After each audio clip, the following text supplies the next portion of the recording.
So in this video, we're going to take a look at how to find the reverse mean by finding the missing value from a set of numbers when initially being given the mean of that set of numbers. We're going to look through a number of different examples in this video, and as always, I'm going to put the timestamps for these questions down in the description so you can find them more easily. So let's get started on our first example. Okay, so in this video, we're going to take a look at a few questions, all focused around the reverse mean. We actually looked at how to find the mean of a set of numbers in a previous video. So if you want to check that out first, I'll leave a link for it down in the description, and I'll also put a card in the top corner. So when we've got a reverse mean question, we're generally given a set of numbers with one of the values missing. We're then told what the mean of that set of numbers is, which then enables us to go back and figure out what that missing value would be.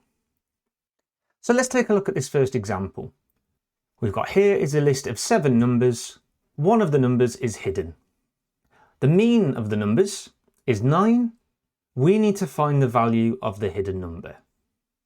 So we'd start this question exactly the same way as we would if we were trying to figure out what the mean was. So to find the mean of a set of numbers, all we have to do is add all of these numbers together, and then we simply divide by how many numbers there are. So to begin with, we can see we're going to have a little bit of an issue here because we don't know what that final number is. That is the value we're trying to figure out. So all I'm going to do is call that missing number x. And then we can find an expression for the total. We want to add all of these numbers together. So if we add the 6 numbers together that we know, we would get a total of 48. And then we'd need to add on that x. So I'm going to create the expression 48 plus x. So that's an expression for the total that all these numbers would add up to. And then we would divide that by how many numbers we've added together, where we're told there's 7 numbers. So we're going to simply divide by 7. So we've added all the numbers together, and that's given us that top expression of 48 plus x. We've then divided by how many numbers we've got. Well, there are 7 numbers, and this would then normally give us the mean. Well, we're told what the mean is, it's 9. So this expression here must be equal to 9. So we've now formed an equation. So now to solve for x, we're just solving this equation. So on the left-hand side, we have 48 plus x, which then we're dividing by 7. So I'm going to get rid of that first. So I need to do the opposite of divide by 7, which is to multiply by 7. So I'm going to multiply the left-hand side by 7, which means I'm also going to do the same to the right-hand side. So now on the left-hand side, we've got rid of that divide by 7, so we're simply left with 48 plus x. And then on the right-hand side, we have 9 multiplied by 7. Well, 9 multiplied by 7 gives us 63. So now we've got one more step to go. We're trying to solve for x. So on the left-hand side, I've got 48 plus x. So we want to get rid of that 48. So all we need to do to the left-hand side of this equation is take away that 48. But because I've done that to the left, I need to balance the equation. So I also need to do that to the right-hand side. So on the left-hand side of our equation now, we've simply just got x is equal to, and then we've got to do 63 take away 48. And if we do that, we get 15. So our missing number is simply 15. And we can check our answer here, because if we add all the numbers together that we were given originally, plus that missing 15, that would give us a total of 63. And then again, to find the mean, we would divide in by how many numbers there were, which was 7. So 63 divided by 7 gives us 9, which is the mean which we were told in the question. So we know we've got the correct answer. Okay, let's take a look at another example. So for this question, we have here are 6 cards. There is a number on each card, but 2 of the numbers are hidden. The mode of the 6 numbers is 5. The mean of the 6 numbers is 5. We need to work out the 2 numbers that are hidden. So out of the 6 numbers, we've got 4, 5, 6 and 2, and we need to figure out the 2 missing ones. Well, let's look at that first bit of information. We have that the mode of the 6 numbers is 5. So when we're looking at a set of numbers, the mode is the number that occurs the most. So for this set of numbers, we're told that the mode is 5. So that means that the number 5 is the number that's going to appear the most. So if we take a look at the numbers so far, we've got 4, 5, 6 and 2. So each of those numbers only appears once. So if 5 is the mode, that must mean it must have to appear at least more than once. So we know that at least one of these missing numbers has to be a 5. So I'm going to stick that there. So we know for definite at least one of them has to be a 5. So now how can we figure out what that last remaining number would be? Well, we can do exactly what we did in the last question. We're told that the mean of these 6 numbers is 5. So we want to figure out that missing number at the end. So I'm just going to label that X. So now we treat it just the same way that we would do any other question when we're given a set of numbers and we have to calculate the mean. So to begin with, we want to add all our numbers together, and that's going to give us an expression because we have that missing X at the end. So let's start with adding all the numbers we know. So if we add all the numbers together that we know, that gives us a total of 22. So the total of all the 6 cards would be 22 plus whatever the value is for this card we've labelled X. So that would be the expression for the total. We would then divide that by the total number of cards, which is 6, and then that would give us the mean. Well, we're told the mean is 5, so we can form an equation. We know that this expression on the left must equal 5. And now we can solve. So on the left-hand side, we have 22 plus X divided by 6. So I'm going to do the opposite of that, which is to multiply by 6.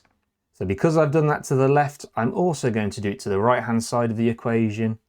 So that divide by 6 is now gone. So I'm left with 22 plus X is equal to 5 multiplied by 6, which gives us 30 on the right-hand side. And then I want to get X all on its own. So to get rid of that 22, I'm simply going to take away 22 from the left-hand side of the equation and also do that on the right-hand side as well.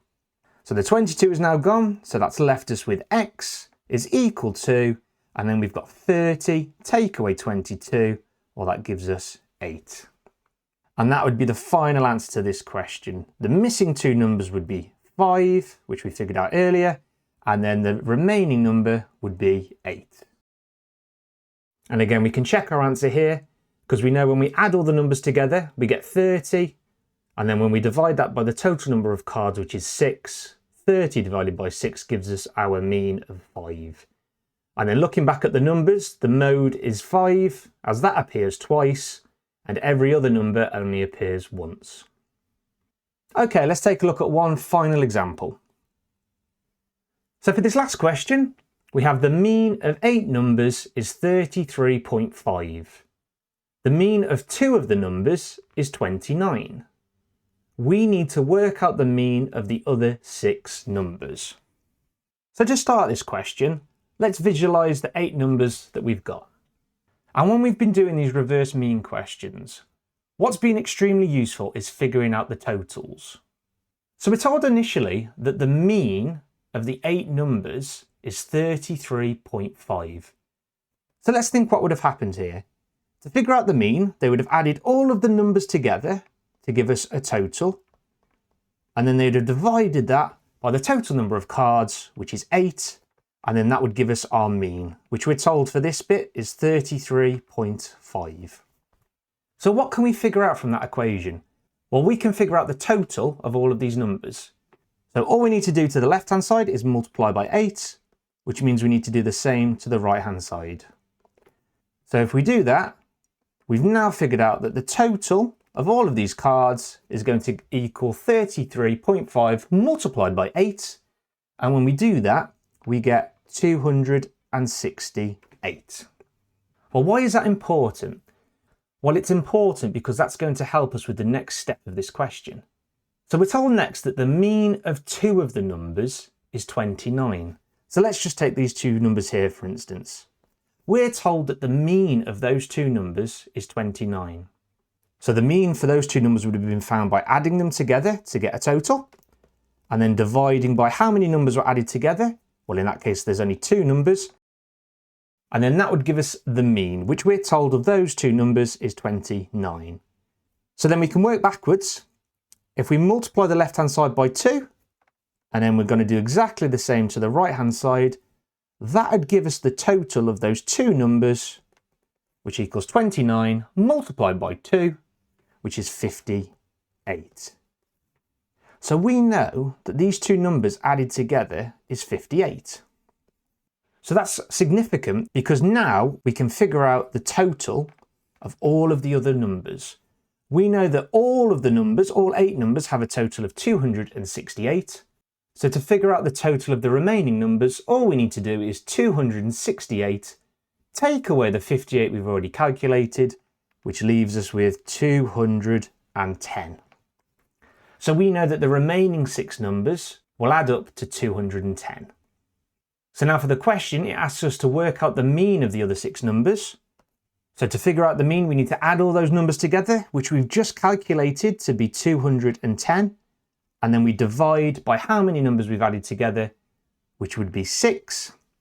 And if we do that, 210 divided by 6 is going to give us 35. So the mean of the remaining 6 numbers would be 35.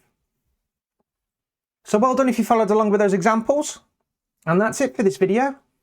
If you want to check out any other videos that are relevant to this one, then I'll leave some links for them down in the description, and I'll also put a card in the top corner, so feel free to check them out. I hope you found this video useful. If you did, please feel free to leave a like and consider subscribing. If there are any other topics at all that you'd like me to go through next, then please just let me know down in the comments, and I'll try to make some videos on those topics as soon as possible. So thank you very much for watching, and I'll see you in the next video.